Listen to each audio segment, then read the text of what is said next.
Biblia inapomuita Yesu mwana katika Biblia haimaanishi mambo haya.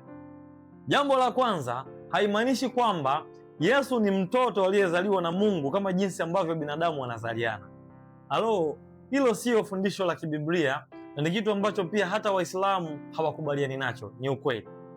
Lakini pili, inapomuita mwana haimaanishi kwamba amezaliwa, kwamba ana mwanzo, kiasi kwamba kama asingezaliwa asingekuwepo, angekuwepo baba. Sasa ikiwa ana mwanzo, amepoteza tayari sifa ya kuwa Mungu. Lakini jambo la tatu ni hili, kwamba Yesu kuitwa mwana wa Mungu haimaanishi, au kuitwa Mungu mwana haimaanishi kwamba katika hali ya uungu yeye yuko chini alafu Mungu Baba yuko juu. Kuna namna wako sawa, hiyo ni katika asili yake ya uungu ni sawa na Baba, lakini katika kazi ya ukombozi kuna namna yuko chini.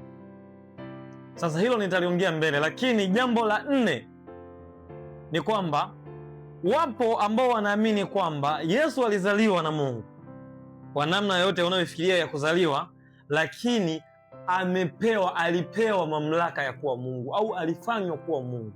Sasa hilo ni jambo lingine baya zaidi, kwa sababu hawi Mungu kwa kupewa. Tutaliangalia hilo. Lakini sasa Biblia inaposema neno mwana wa Mungu linamaanisha nini? Mwana ni wa asili moja na Baba, inamaanisha hivyo kwamba kuitwa kwake mwana wa Mungu inamaanisha kwamba wana asili moja na Baba.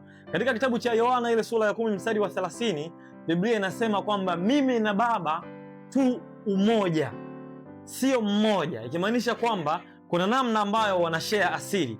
Sasa Biblia inapoeleza kwa mfano Yakobo na Yohana ambavyo waliitwa ni wana wa ngurumo, haimaanishi kwamba walizaliwa na ngurumo kwa sababu waliitwa wana wa ngurumo, isipokuwa asili ya tabia yao ndiyo ilikuwa ikifanana na ngurumo.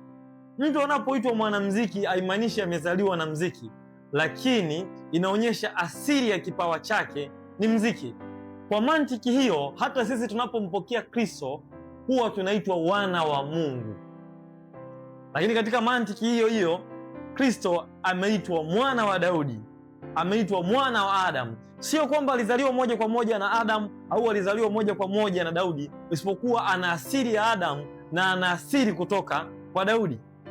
Mwisho, jina mwana wa Mungu limetumika kama ufunuo wa Kristo katika mpango wa ukombozi ambao huo Biblia inasema kwamba uliwekwa tangu kabla ya misingi ya kuumbwa kwa ulimwengu, si dunia, ulimwengu. Lakini pia katika mpango huo kulikuwa kuna agano kati ya Baba na Mwana kwenye ukombozi, na agano hilo ndilo ambalo limezungumziwa pia katika kitabu cha Wafilipi ile sura ya 2 kwenye mstari wa 7-9 hapo, kwamba akiwa katika hali yake ya ukuu ya uungu akajishusha. Sasa huko kujishusha akuondoi ile asili yake ya kwanza. Kwa unapokuwa mjadili katika asili ya kujishusha na katika asili yake ya kwanza. Rafiki yangu, Biblia inamtambulisha Yesu kama mwana wa Daudi, inamtambulisha kama mwana wa Adamu. Biblia inamtambulisha Yesu kama mwana wa Mungu, na Biblia kwa uwazi inamtambulisha kama Mungu. Sifa zote hizo ni za kwake. Kuondoa sifa moja kati ya hizo ni kupotosha juu ya utambulisho wa Kristo kwa wanadamu. Ndani ya Kristo kuna uzima wa Mungu ambao hautokani, sio wa kupewa au wa kukopwa, wa asili. Kristo ni Mungu. Ninakuacha na kitabu cha Tito ile sura ya 2, soma mstari wa 13. Ninakuacha pia na Isaya 9 mstari wa 6 ambapo vinatambulisha asili yake yeye ni nani. Bwana akubariki.